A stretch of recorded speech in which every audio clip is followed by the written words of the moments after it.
Yo, what up, guys? This is your boy Kofi with KO Sports Talk back at with another video, and I just wanted to do a post game analysis of the Chicago Bears facing the Minnesota Vikings. Um, the Bears lost in a heartbreaker. They lost to the Minnesota Vikings with the score of 29-22. Um, with the Vikings going down, like the Bears were up 21 to, I think they were up 22-21, I guess, going into the fourth quarter. Well, during the fourth quarter, and on pretty much toward the end of the game, like with 5 minutes ago, um, the Minnesota Vikings offense was able to orchestrate a nice drive. Like literally, it was like, I think it was a 16-play drive in order to get that touchdown. Now, granted, the Chicago Bears defense don't have the same level of talent as the Minnesota Vikings. They put up a fight, even with Jalen Johnson out. I mean, the second half they were able to shut down Justin Jefferson in the second half, even though in the first half he was literally torturing them. And speaking of the first half, um, like the Bears defense was making Kirk Cousins look like Joe Montana, making him look like Drew Brees out there. He went 17 for 17 in the first half with 100. I don't know the number. I think it was like 130 yards.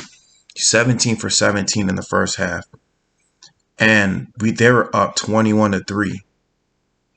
Now the Bears, they can't keep doing that. They can't keep allowing teams just to score on them in bunches like that, because that's been a problem with the Bears. They allow these teams just to score in the first half, and then in the second half they just play well. They got to play all 4 quarters of the game. They got to play clean football in all 4 quarters, and that's something that they've been lacking. They've been lacking. Like in coverages, they weren't double teaming Justin Jefferson. I don't know why they weren't double teaming him right out the get go. I don't know why they weren't doing that. They should have done that. They already knew. I guess they didn't watch that Saints game when even one of the best cornerbacks, Marshawn Lattimore.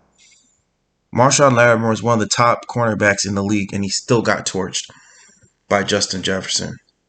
And like, do you think like none of our cornerbacks, is not as good as Marshawn Lattimore? Even though they did good, they played well in the second half. I mean, Justin Jefferson was just cooking them, like completely cooking them, and that's something that they need to work on. I like the fight. The thing is, this team does not quit. I like the fight in them. They didn't quit.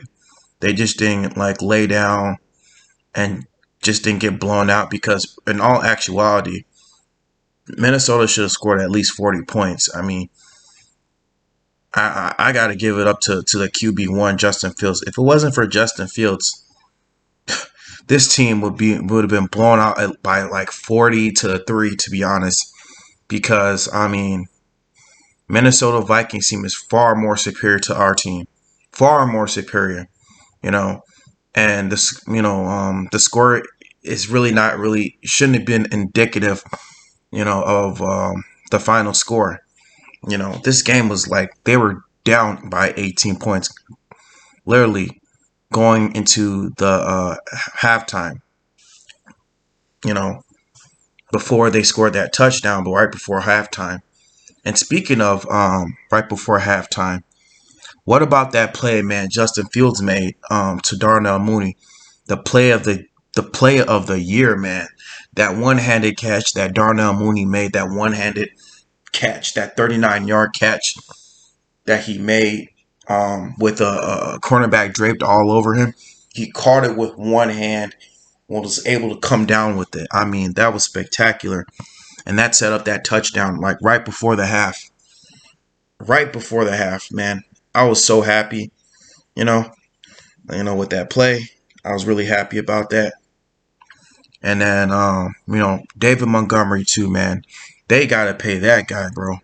David Montgomery, he's had. I mean, even though he didn't have a great run game today. No, yeah, he didn't have a great run game today. He was very, very effective in the passing game. I think he had like maybe 3 or 4 receptions for 62 yards, and his run game was not all that effective. He had 20 carries for I think 35 yards, 30 or 40 yards.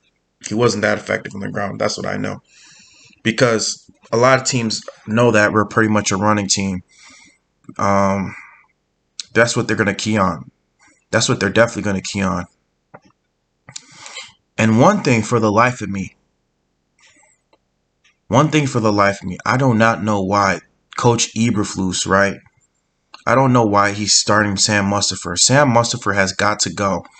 I don't know what they see in this guy, but he's not it. Sam Mustipher is not it, bro. Like, that fumbled snap, him getting beat, giving up a sack play. I mean, for that fumble,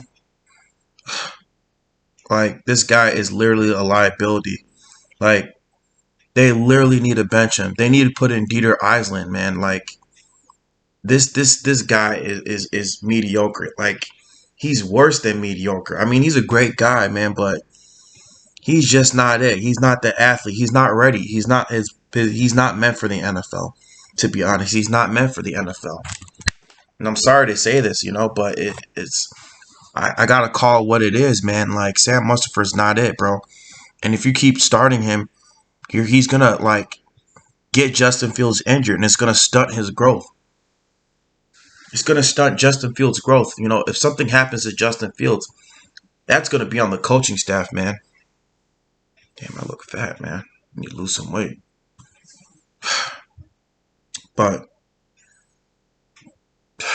the coaching staff needs to understand that you gotta bench this guy because he's not good.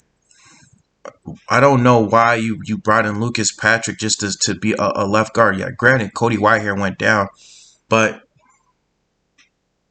you didn't bring Lucas Patrick in to be a left guard. You brought him in to be a center. That's why you got him from free agency, because Sam Mustipher was not a good player.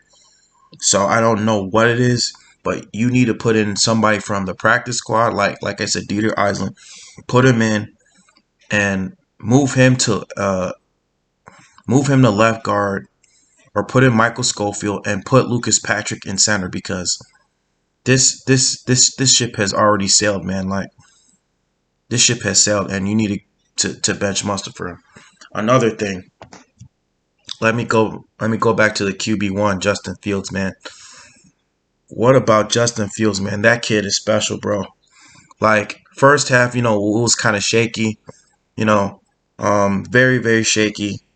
But as the game progressed, as the game started to progress, the game started to slow down for Justin Fields. He started making short to intermediate passes. I guess they were listening and watching my video.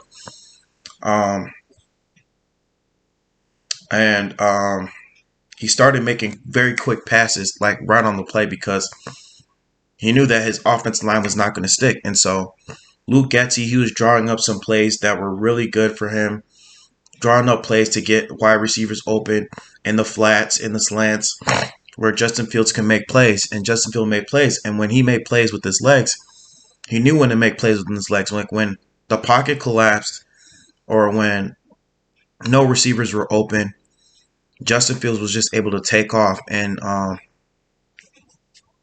let me look at, if you look at some of his stats, he was 17 for 21 for 208 yards.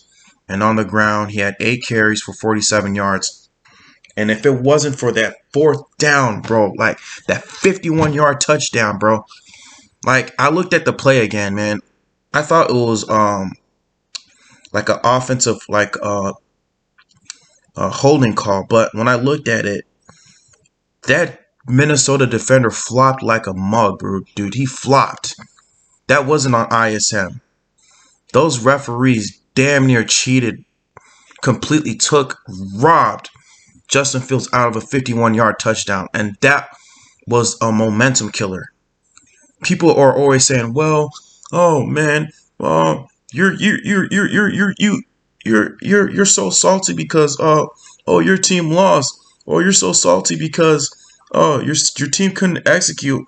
Well, we do make the executions that these referees, man, I'm sick and tired of these referees. They need to do an investigation on some of these referees, man. Seriously, these referees need to let these players play, man. They seriously need to let these players play. And that referee literally robbed Justin Fields out of a 51-yard touchdown. He robbed Justin Fields out of a 51-yard touchdown.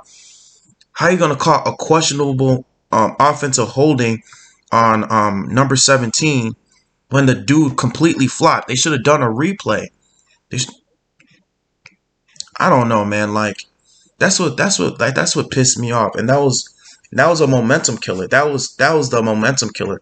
That's what made Minnesota come back, you know, and things like that. Those are that's what shifts the momentum in one team's favor, you know. That's what kills a drive for a team like the Chicago Bears, because the Chicago Bears um they ended up getting an interception, from Kirk Cousins. Like Kendall Vilder was able to get an interception on Kirk Cousins, and Justin Fields, he was able to orchestrate a play that would have been a would-be touchdown if it wasn't for that damn referee, bro. And that's what, man, that's what really pissed me off, man. It's like the NFL has like something against the Chicago Bears, even though we are the charter franchise. But man,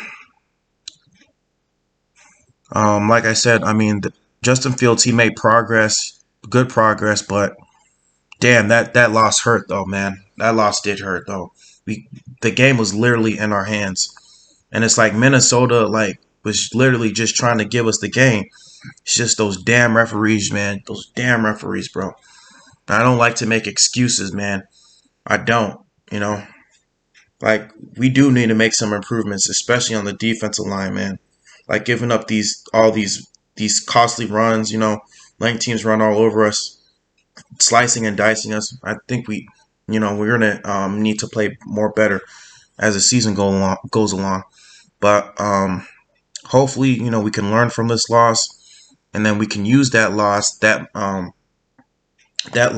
going into the next game, which is 4 days from now, against the Washington Commanders, and use this loss and use this momentum that Justin Fields had.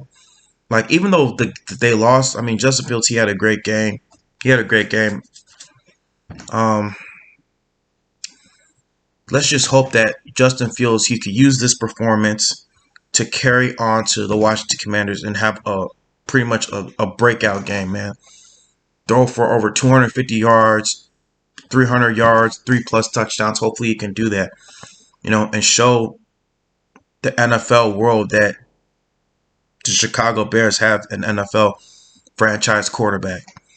But anyway, guys, I just wanted to make this video. The Bears lose 29-22 on a heartbreaker, and stay tuned for more videos.